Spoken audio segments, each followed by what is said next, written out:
The screech of metal against asphalt pierced through Maya's consciousness like a blade through silk. One moment she was counting the wrinkled dollar bills in her purse, calculating whether she had enough for both dinner and her mother's medication, and the next she was weightless, suspended in a chaos of shattering glass and screaming passengers. The city bus had skidded on black ice, flipping twice before coming to rest against a concrete barrier. As darkness claimed her, Maya's last thought wasn't of her own pain, but of the elderly man beside her who had been clutching a photograph of his grandchildren. 3 weeks later, Maya Chen awakened in a sterile hospital room to a world that had fundamentally changed. The first indication that something was different came when Nurse Patricia approached her bed, thinking, "Poor thing, no insurance, no family visiting. At least someone's been paying her bills anonymously." Maya's eyes snapped open, confused. She hadn't heard Patricia speak those words aloud. "Did you just say something about my bills?" Maya whispered, her voice hoarse from the breathing tube that had been removed days earlier. Patricia looked puzzled. "No, honey, I was just checking your how are you feeling?" The second incident occurred when Dr. Martinez entered for his morning rounds. As he smiled professionally and asked about her pain levels, his mind screamed a different story. Another charity case taking up a bed. "We should discharge her today. Ready or not, insurance companies are breathing down our necks." Maya's heart sank, not from his callous thoughts, but from the realization that she could hear them at all. Over the next few hours, the voices multiplied. She heard the janitor worrying about his sick daughter, the orderly planning to propose to his girlfriend, and the social worker dreading another case of medical bankruptcy. The cacophony of human thoughts threatened to overwhelm her already fragile state. By evening, Maya had accepted the impossible truth. The accident had somehow rewired her brain, giving her the ability to hear others' thoughts. As she prepared to check herself out against medical advice she couldn't afford another day, a tall figure appeared in her doorway.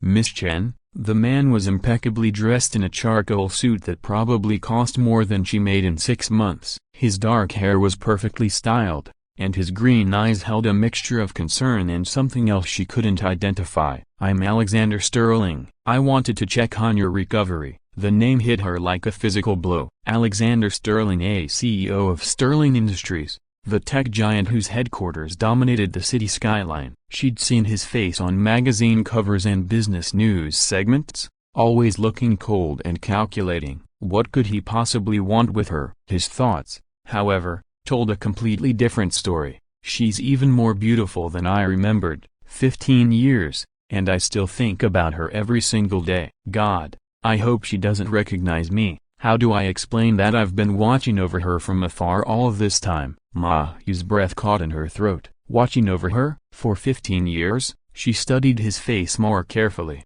and slowly, like a photograph developing, recognition dawned. Those same green eyes, that same gentle smile, but skinnier, younger, wearing a second-hand jacket that was too big for his frame. "Alex?"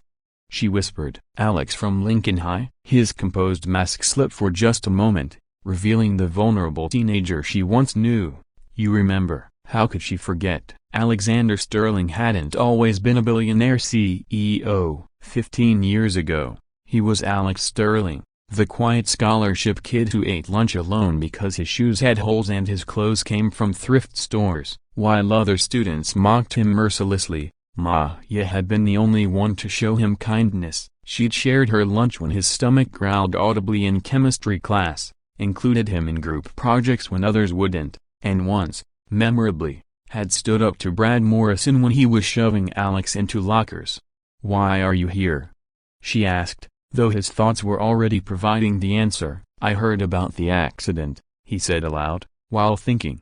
"I've had people keeping tabs on you for years. Not stalking, just making sure you were okay. Making sure you had what you needed without ever knowing it came from me." Maya's mind reeled. The anonymous scholarship that paid for my nursing school? His thoughts confirmed it before he could deflect. "You deserved so much more than what life handed you." The rent assistance when Mom got sick? I may have pulled some strings with local charities. The job recommendations, the medical bills being mysteriously forgiven? Alexander ran a hand through his hair, a gesture she remembered from high school when he was nervous. "Maya, You saved my life back then, not just from Brad's fists, but from believing I was worthless. You saw something in me when no one else did. You ate lunch with me when I had nothing to offer in return. You made me feel human." His thoughts continued the narrative his voice couldn't quite express. "I built my entire empire thinking about you. Every success was because I wanted to be worthy of the girl who was kind to me when kindness was rare. Every charitable foundation I funded was me hoping to pay forward what you gave me. I've loved you for 15 years, but I never thought I deserved to tell you." Tears welled in Ma Yu's eyes, not from sadness but from the overwhelming realization that her small acts of teenage kindness had rippled through time in ways she never imagined. "Alex, I never needed you to become successful for me to care about you. You were worth caring about exactly as you were." He stepped closer, his thoughts a whirlwind of hope and fear. "I know you're struggling financially. Let me help you properly this time, not from the shadows." "I don't need your money," Ma Yu said softly, "but I need to understand something. All these years, all this success, was any of it real? Or was it all just about me?" Alexander's expression grew serious. "Every bit was real, but you were my inspiration. You taught me that success isn't about what you accumulate, it's about how you treat people who can do nothing for you. That lesson built my company's culture, our charitable initiatives, everything." Ma Yu closed her eyes, overwhelmed by the constant stream of thoughts from everyone around her. The gift that had seemed like a curse was now showing her something beautiful, the hidden kindness in people's hearts, the love that often went unspoken, the connections that bind us all together. "There's something else," she said, opening her eyes to meet his gaze. "The accident. It changed me. I can hear what people are thinking now." Instead of backing away in fear or disbelief, Alexander's thoughts flooded with wonder. That explained so much. She always seemed to understand people, to see right through to their hearts. Now she can literally hear mine. "What am I thinking right now?" he asked gently. Ma Yu smiled through her tears. "You're thinking that you've rehearsed this conversation 1,000 times in your head, but you never imagined I'd be able to hear your thoughts. You're thinking that you love me, that you've always loved me, and you're terrified that I'll think you're crazy." "Am I crazy?" he whispered. "Maybe we both are," she replied, "because despite everything the years apart, the different worlds we've lived in, this strange new ability I have, when I look at you, I still see that sweet boy who used to help me with calculus homework, and when I hear your thoughts, all I hear is the same kindness that made me care about you in the first place." Alexander reached for her hand, his thoughts singing with joy and disbelief. "I've spent 15 years trying to become someone worthy of you, only to discover you never needed me to change at all." "What happens now?" Ma Yu asked, squeezing his hand. "Now," he said, both aloud and in his thoughts, "we figure out how to build a life together, a real one, based on honesty and the connection we've always had. And maybe we use your gift to help others the way you've always helped me." As the sun set outside her hospital window, Ma Yu realized that sometimes the most devastating moments in our lives are actually doorways to our greatest blessings. The accident had taken away her old life, but it had given her something infinitely more valuable, the ability to see into hearts, to understand the profound impact of simple kindness, and to recognize that love, real love, transcends time, circumstance, and even the impossible.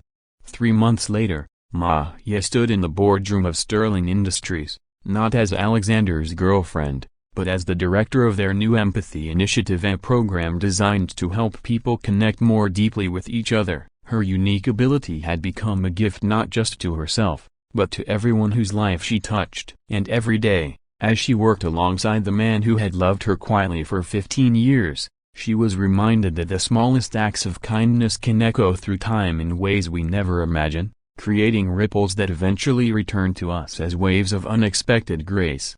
In a world that often felt cold and disconnected, Ma Yu and Alexander had rediscovered something profound, that seeing the good in others, truly seeing it, has the power to transform not just individual lives, but the entire world around us. Their love story wasn't just about two people finding each other, it was about the recognition that every human heart contains both the capacity for tremendous love and a desperate need to be understood. Sometimes, all it takes is one person willing to listen, really listen, to change everything.